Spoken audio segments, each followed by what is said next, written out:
How are we doing? I'm doing good, Craig. So how are you today? Yeah, I'm doing, yeah, really good. I'm sorry for holding you up in any way. Oh, no problem, Craig.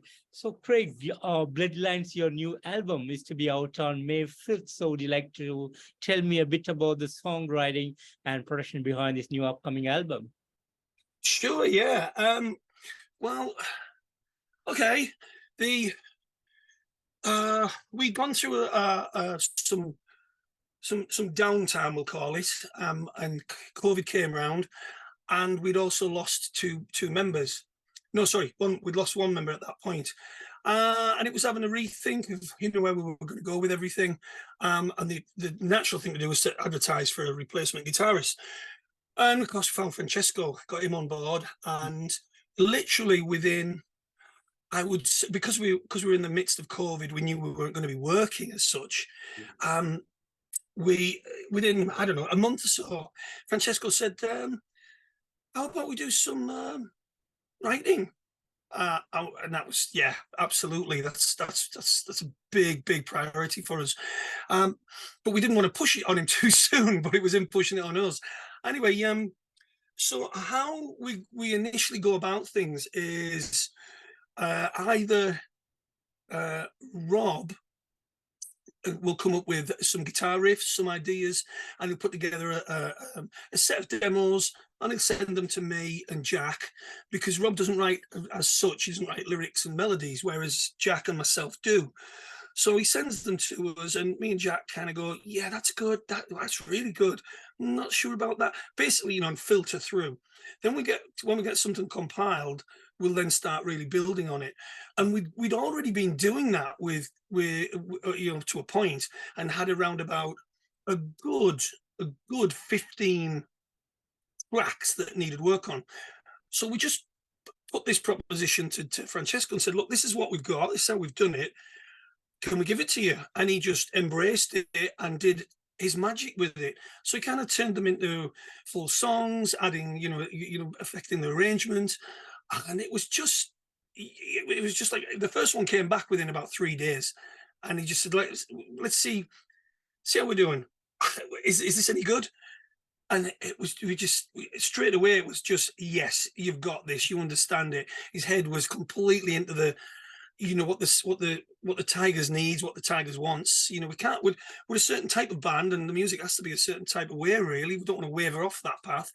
So he just hit the nail on the head, and on it went. We just kept, here's another one, and we got to about 5 in, and Rob actually said, Francesco, how about you giving us, have you got any ideas from scratch?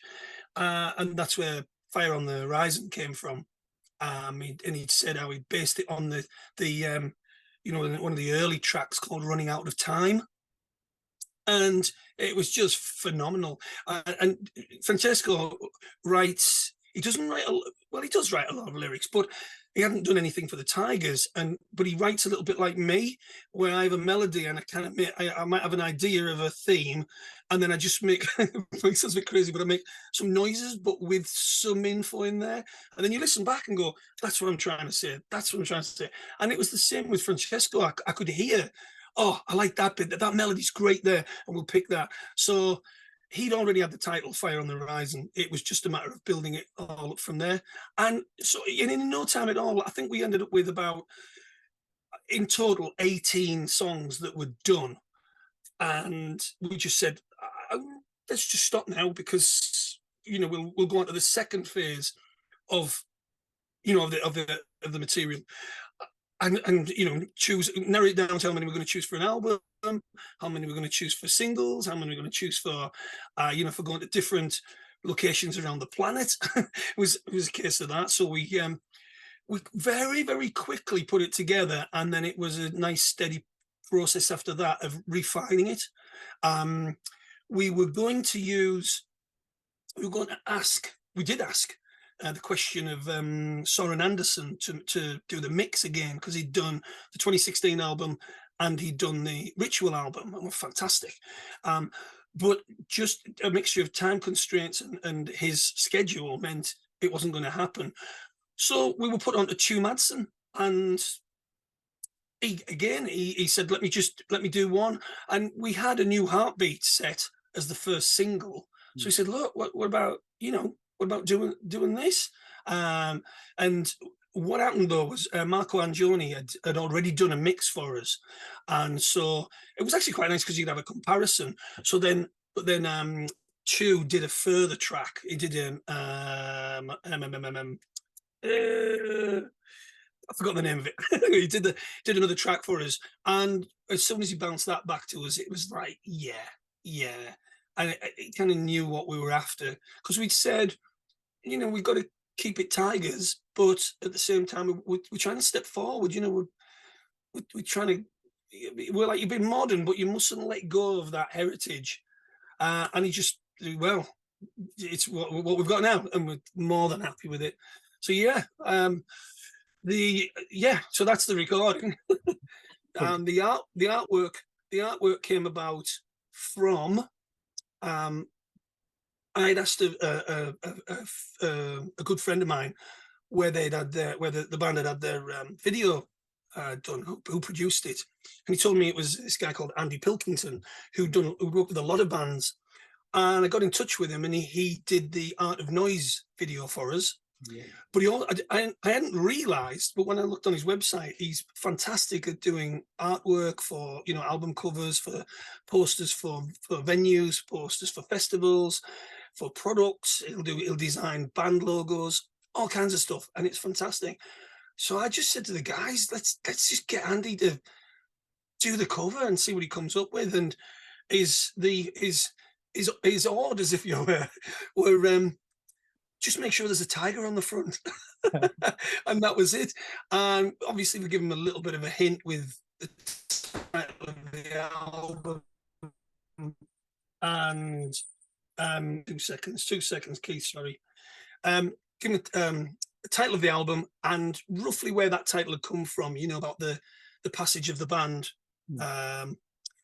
Growing and growing, and of course you've got new members coming in, so it's like the bloodlines are constantly being fed, and yeah, he came up with the amazing, incredible design, and so we have an album cover, an album, and all the artwork for it, and all the songs. Yeah. Fantastic, great, fantastic. And talking about the album, 10 amazing heavy metal awesomeness put together in this album. Each song is on its best on its own. Great work from you guys. Thank you so much for this beautiful album. And as a creator of this album, how do you guys feel about the outcome of this album? The outcome of the album? Well, again, when one thing was, we were concerned that we weren't going to have Soren do the mix. And that was a concern. But when Huw came on board and did that first demo, we were delighted with it, So that was a bit stressful for a number of weeks till we got that ironed out.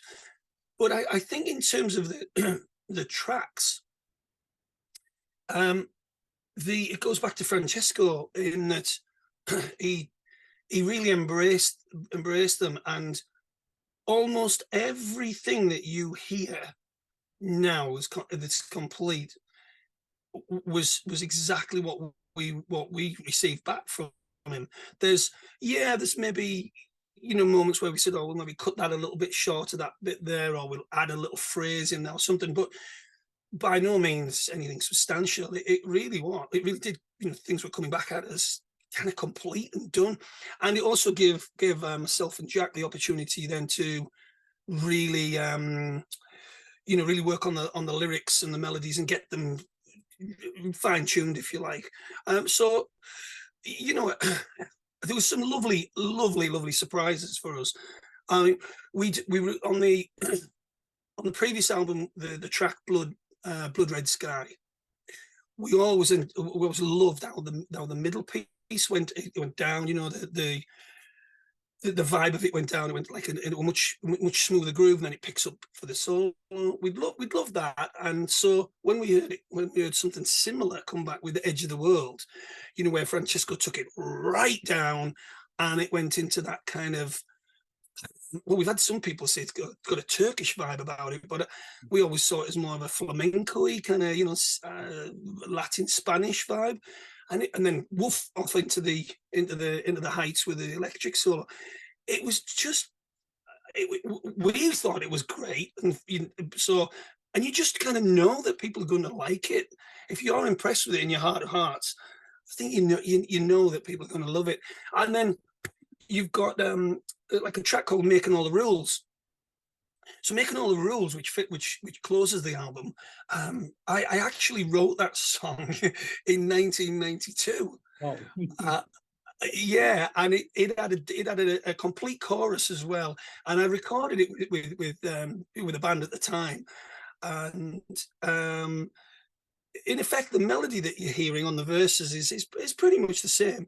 But yeah, I put that together based on, I don't know, I can't even remember how it came about, but it's, you know, it's the conflict of the father and his son, and then it's the daughter and the mother, and then it's the boyfriend and the girlfriend, and all that, you know, the conflict of you know, wanting to have a gun and you shouldn't have a gun, and taking drugs, and, you know, selling yourself on the streets, all those conflicts in people's minds. And I gave the track, well, it started out where I'd let Jack hear it, and he loved it. And Jack actually came up with the initial guitar part for it. So that was one of those moments where I kind of went, oh, this Jack, yes, this is really nice. So when we gave it to Francesco, we said, look, this is what we've got. I pulled the original chorus out because I wasn't happy with it, and I just said, but do your thing. And I was expecting him to do a kind of a typical slot in a chorus, and he didn't. Instead, he just went, that sounds great, we're going to put this on the end. So again, it went down into that lovely acoustic, and then after that, how the story builds, and you know, through the doing a key change up and up and up, and just building on the wonderful layered guitar parts.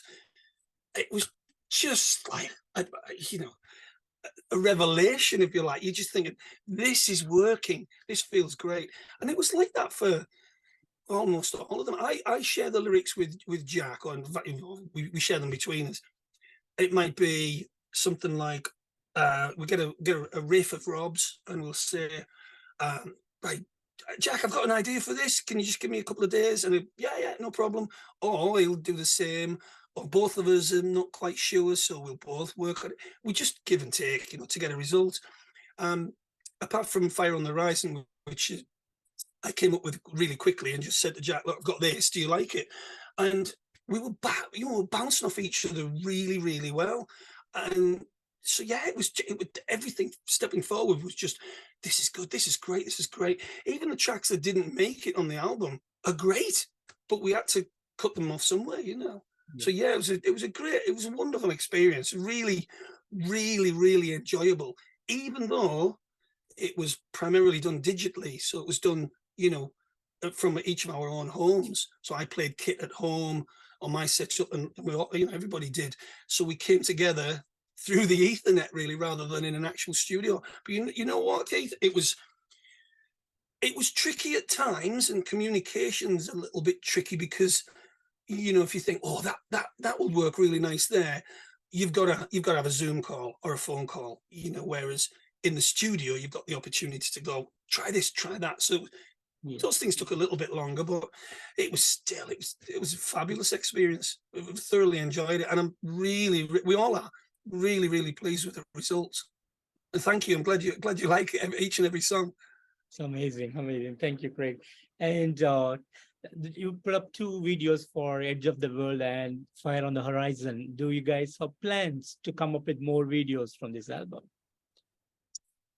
We've got one more video coming up. That's coming out on the 21st. So in it's about a week and a half, and that's for the track Back for Good. And again, with the first 2 videos, we approached Andy, who did the cover. We just like his style and his vibe, and so he did those 2. But of course, they were primarily lyric, especially Fire on the Horizon is primarily a lyric video. But this last one is it's us at we hired a studio. It's a rehearsal studio, so it's all rigged out with a PA and everything. And it's not a huge room, but it's expanded with the videographer used like really nice wide lens, like a fisheye lens, you know, to give it some expanse, and which basically it's all not live as such, but it's all us live. There's no lyrics on there at all. So there's that one, and then after that, it's more a case of yes, but it's just more a case of.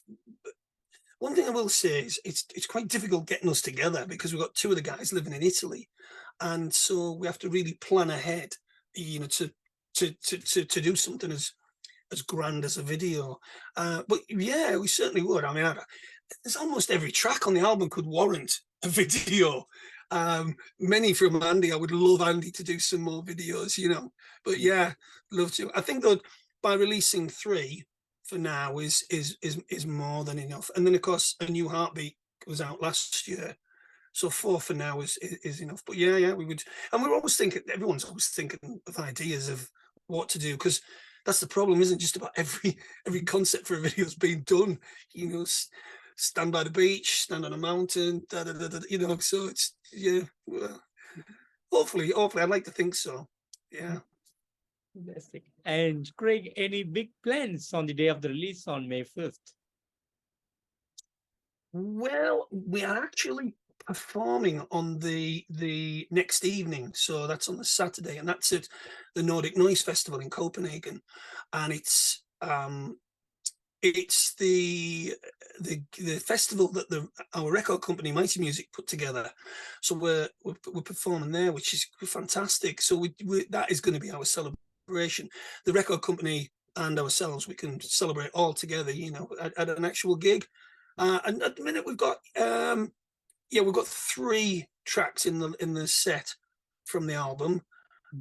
Possibly going to get a 4th one in, but for no lying, we've got 4 in the set, possibly getting a 5th one. So you get a good taste of the album from the live show. And then we've got 2 shows immediately following. We got Sweden and then Norway. So it'll be a celebratory weekend. Fantastic. And any big touring plans apart from this, Craig? Well, at the moment, we've got a few things in. We've got some really nice festivals in. But again, the agent at the moment's in the throes of putting together something so we can all commit to anywhere for as long as 3 weeks away, so we can really get, you know, cover some ground and some venues. Yeah, but it's a bit of, you know, bat and balling around as to when are you available, when's these available, when's that, and then just striking deals with the venues. So what you want to try and do as well is try to avoid, if we're going to do it at the same time or during a festival run, then you've got to really keep away from the festival, you know, because it's not fair on the festival that you're performing and then the next night you're only, you know, 20 miles down the road. So it's a lot of logistics goes into that as well. Yeah, always, we're always looking for gigs. I mean, we get people from, you know, all over the world messaging us. And it's like, guys, when you guys come to the States, we want to see you in the States, you know. When you come to Australia, and on it goes. We were actually, it was so, our hearts just fell when in 2020 we'd had a run of 4 shows organised to play in Australia, but of course COVID just completely put paid to that. So it might happen again. So, but we're always, we love gigging, so the more the merrier. Fantastic. And decades of bringing awesome music to the fans and to the metal community. How has the road been for you so far, Craig? How's the road been for me? Well, for all of us. Well, there's an important thing with this that we've always. Well, I've been with Rob now. I've been with Rob 23 years. I mean, Jack's been with us 19.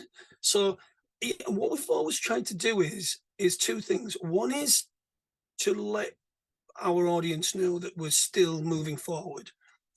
And the other thing is that we don't want to end up being a tribute of ourselves. So, I mean, by all means, we could do a show that's, you know, that's just got tracks in from the first 3-4 albums. but then we're not moving forward, we're not exploring, we're not, I think all of us wouldn't enjoy it as much. However, because we're developing and moving forward all the time and writing new material, it balances really nicely with the older material. So when we go out and perform, you get that lovely contrast, and it works for us. People love hearing, things like Susie Smiled, Hellbound, Gangland, and the list of songs that you can choose from the back catalogue is immense. So we end up having to really dig in and put in. So look, you got to do them, or people will be upset, and then maybe they'll be upset if we leave that in or that. It's just a conflict all the time. But we've ended up with the most recent set where, I mean, at long last, we've even put Paris by Air in the set, which hasn't been in for. We used to do a snippet of it in a little kind of medley thing, but it's in the set now. And so that the set is designed to be a mixture of more of the old material, the old, from 80, 81, 82, from Wildcat, Spellbound and Crazy Nights primarily. And then we've got maybe a track from the 2016 album, got a track from Ritual, so in 3, 4, 5 tracks from Bloodlines, and it works. It just works. And the nice thing is that people will actually say to us, "Can't believe that the new material sits so well in the with the old material." So, and that's just a mixture of the writing and Rob. Rob plays and sounds the way he does, and whether he's playing, Gangland or he's playing Fire on the Horizon, it sounds like Rob. Fantastic, Craig. And Craig, I know there has been a lot of great moments over the years, but is there something special that you want to share with me today?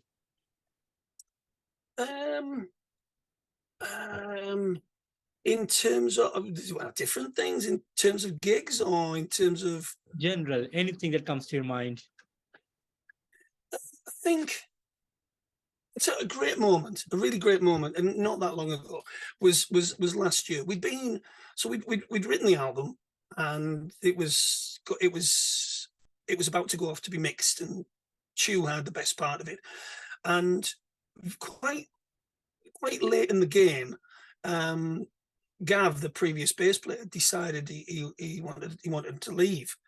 So we were back at square one of, replacing another band member, and we auditioned, and we've got Huw Holding in the band now, and we did the three of us, Rob, myself, and Huw, because Huw's from the northeast of England.